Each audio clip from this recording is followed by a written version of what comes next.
In this lecture, we are going to see a better approach of storing child references and populate the child reference with child documents whenever we query for the parent document.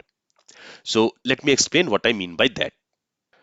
So if I go ahead and if I query this hotel document, in the rooms array, we are storing the ID of the related rooms for the given hotel as a string value. And in the collection also, so if I go to this hotels collection, there we have one hotel document. Let me refresh this document. So in the rooms array here also, I'm storing the ID of the related rooms as a string value.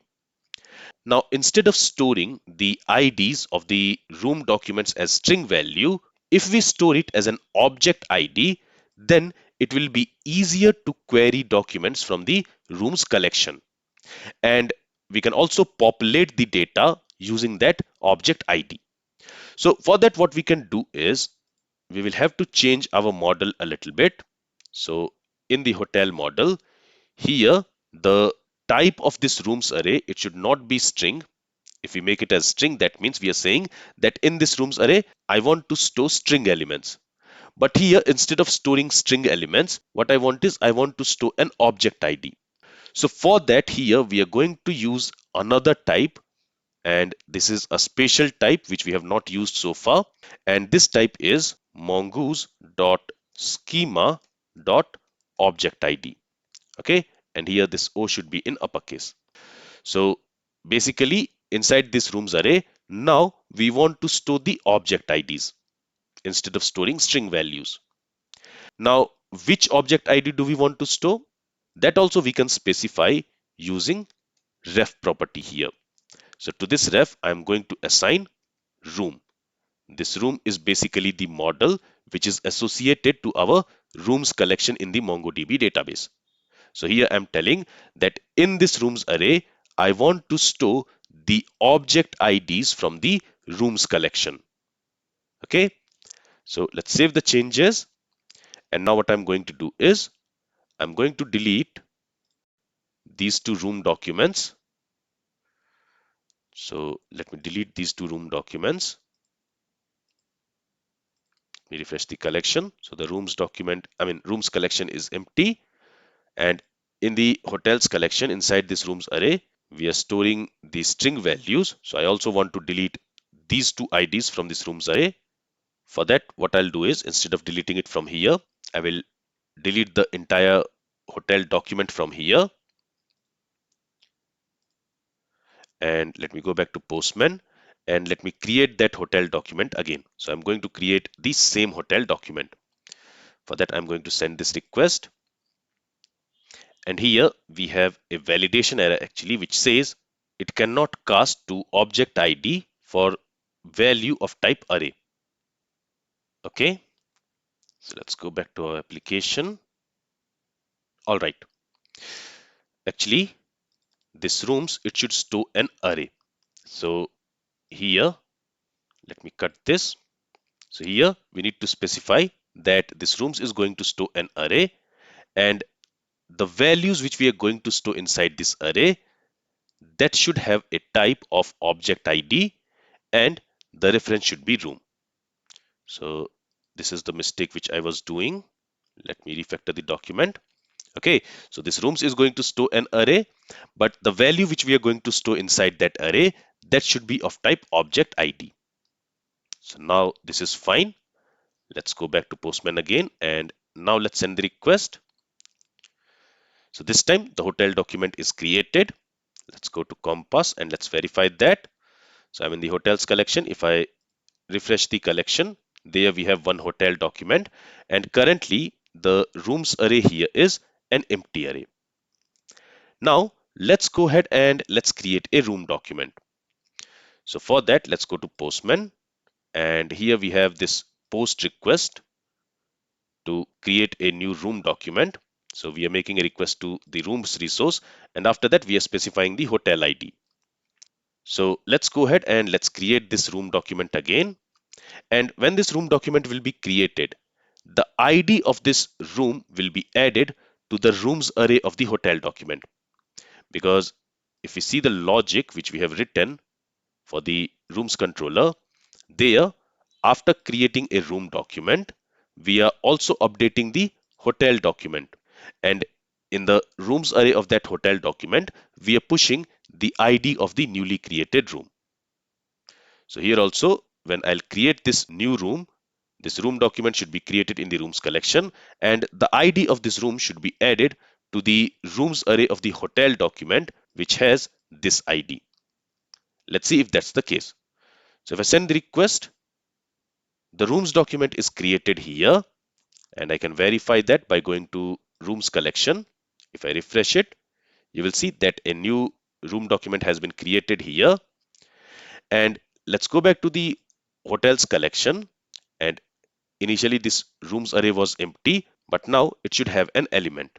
So if I refresh the collection, this rooms array is still empty. That's because in the request, we are not using the correct hotel ID.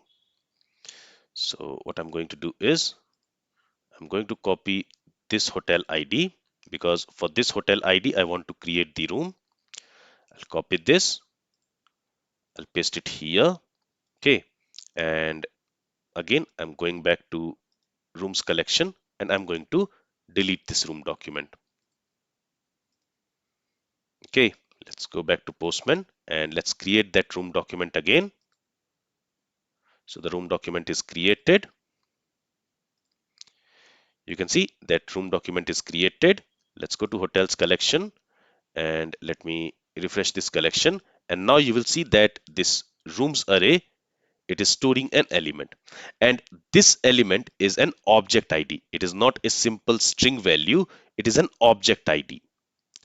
Let me go ahead and let me create one more hotel document. So I'll copy this first hotel document, the room document, and let's go ahead and let's create this room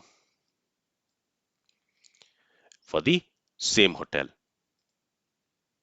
So this room is also created. If I reload the collection here, now this rooms array has two elements. So it has two object IDs, the object ID of the related room documents. And in the rooms collection, we have two room documents. And if I go to Postman, let me copy this hotel ID and let's try to get the hotel by its ID. If I make this request, you will see that in the rooms array, we have those object IDs, but they are stored as string value, because in the response, we are getting JSON data. And in JSON, we do not have any object ID type. So the object IDs are stored as string values in JSON.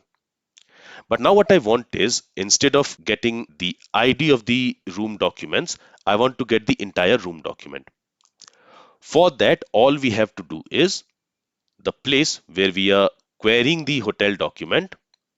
So in the hotel controller, we have this get by ID route handler function where we are querying for the hotel document. There, I can go ahead and I can simply use this populate method. So we need to use it on a query. Let's save the changes. Let's go back to Postman. And now just notice what we get inside this rooms array. If I make the request, here I'm making a request to get hotel by ID. And here I have used populate method. Okay, I have used the populate method, but here I also need to specify which field I need to populate. Here I need to populate the rooms field.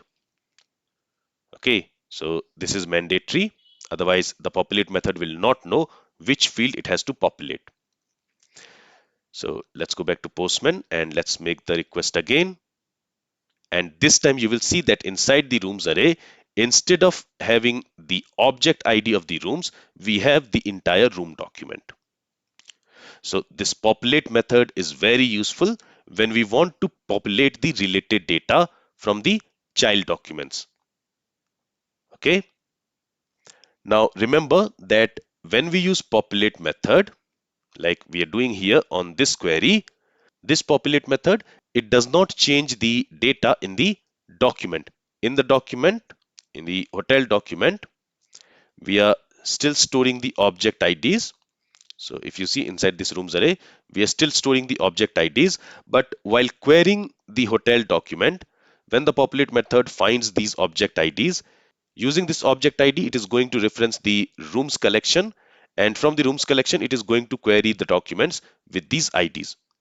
Now, how does populate method knows that it has to reference the rooms collection? That we have specified in the model using this ref. Now, we can also configure this populate method to just return us some selected values. For example, currently it is returning us the entire document. But in that document, let's say I don't want this underscore underscore v field, and I don't want this booked dates field. Or maybe I want this booked dates field. But for now, I'm just going to show you that we can omit some of the fields. And for that, we can use projection. And to do that, what we need to do is here we need to pass a configuration object. Okay. And first we need to specify the path. So here the path is going to be rooms, basically the field which we want to populate. And then we can specify this select property. And using this select property, we can set what properties do we want to select. And all this should come inside an object like this. So here I can specify that I don't want underscore underscore v field. So before that field name, I can specify minus. And then if there is any other field which I don't want, for example, I don't want this book dates in the result, that also I can specify. And since I don't want it in the result, before that I can use hyphen. So now if we save the changes and if we go back and if I make the request, now in the fetched room documents, we should not have those two fields. So in this way, we can also configure this populate method. So this populate method, it is a very useful method when we are working with related data and when we have child referencing. But one thing which you need to keep in mind about the populate method is that behind the scenes, it is going to create and execute a find query to fetch the related data. And so this might affect the performance of your application. Now, if you use it once or twice, then that small hit on the performance is not a big deal. And we do not need to worry about that. But in a big application where we might need to use populate method at a lot of places, then that can have an impact on application performance. So you need to be very careful when you're using populate method. You need to make sure that you're not using a lot in your Express application. Because as I mentioned, this populate method behind the scenes, it is going to make a query to fetch data from the related collection. So it can affect the performance of your application. All right. So this is all I wanted to cover in this lecture. Hope this lecture was clear and you were able to understand how we can populate the related data using the populate method. So there are two steps. In the first step, for the field which we have in the parent entity, there we need to specify the type as object ID, and we also need to specify the reference of the child collection. And then wherever we want to populate the child documents, in this example, we wanted to populate this rooms array with the child documents using the object IDs which we are storing. So in the query, we used that populate method. Okay, now here I'm not using this populate method inside this get all method. So when I'm going to query all the hotel documents, for example, let's go to get all hotels, and there let me make a get request. So here I have received all the hotel documents, but in those hotel documents in the rooms array, I'm still going to get the object IDs and not the room documents with those object IDs. If I want to get the room documents here as well, then inside this method also, inside this get all method also, when we are querying for the document, at that time, I need to use populate method. So here also I can say populate. Okay, but that I'm not going to do here. Alright, so if you have any questions from this lecture, then feel free to ask it. Thank you for listening and have a great day.